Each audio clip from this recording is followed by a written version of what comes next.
विदेश यात्राओं पर कितना खर्चा होता है तो डिटेल में बताता हूं। देखो, इनकी विदेश यात्राओं पर सरकार ने इस साल रोज 3 करोड़ रुपए खर्च किए हैं। पिछले 6 महीने का हिसाब देखोगे तो पीएम ने 25 दिन में 13 विदेश यात्राएं की है और इन यात्राओं पर 75 करोड़ रुपए खर्च हुए हैं। और यह आंकड़ा अभी और बढ़ेगा क्योंकि सरकार फ्रांस यात्रा के बिलों का हिसाब अभी जोड़ रही है। दरअसल विदेश मंत्रालय ने राज्यसभा में पीएम मोदी की विदेश यात्राओं का पूरा हिसाब किताब टेबल पर रखा है और अगर आप एक एक यात्रा का ब्यौरा सुनोगे तो हैरान हो जाओगे। सबसे पहले फरवरी में 2 दिन के लिए पीएम मलेशिया गए और इस छोटी सी यात्रा पर 5.5 करोड़ रुपए खर्च हुए।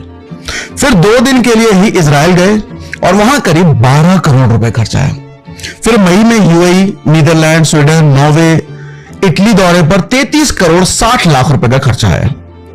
मतलब 6 दिन में 33 करोड़ और रोज का हिसाब लगाओ तो 5.5 करोड़ रुपए खर्च। और जून में पीएम 6 दिन के लिए फ्रांस और स्लोवाक रिपब्लिक गए जहां 4 करोड़ 77 लाख रुपए खर्च हुए।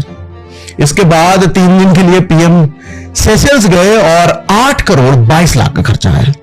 और फिर जुलाई में 6 दिन के लिए इंडोनेशिया, ऑस्ट्रेलिया और न्यूजीलैंड की यात्रा पर 10.5 करोड़ रुपए का खर्चा आया। और अगर 5 साल का विदेश यात्राओं का हिसाब आप देखो तो सरकार के 550 करोड़ से ज्यादा खर्च हुए हैं और यह खर्चा हर साल बढ़ता जा रहा है।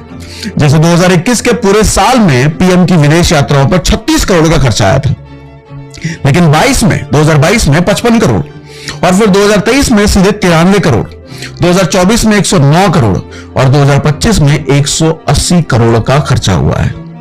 मतलब विदेश यात्राओं का खर्चा करीब करीब 5 गुना बढ़ गया है भैया। देखो, हालांकि सरकार कह रही है कि इन यात्राओं से हमने कुल 316 समझौते किए हैं, एमओयू साइन किए हैं और 2021 से 25 के बीच भारत में करीब 350 अरब डॉलर का विदेशी निवेश भी आया है। लेकिन यह सवाल है, देखो सवाल सिर्फ ये नहीं होना चाहिए कि कितना खर्च हो गया, सवाल यह भी होना चाहिए कि उस खर्च से देश ने हासिल क्या किया।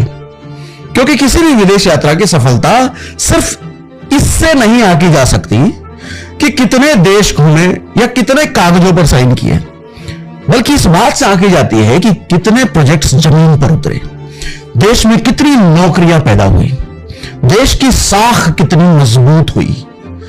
क्योंकि देखो, पैसा खर्च करना आसान है लेकिन असली चैलेंज तो उस खर्च को रिजल्ट में बदलना होता है।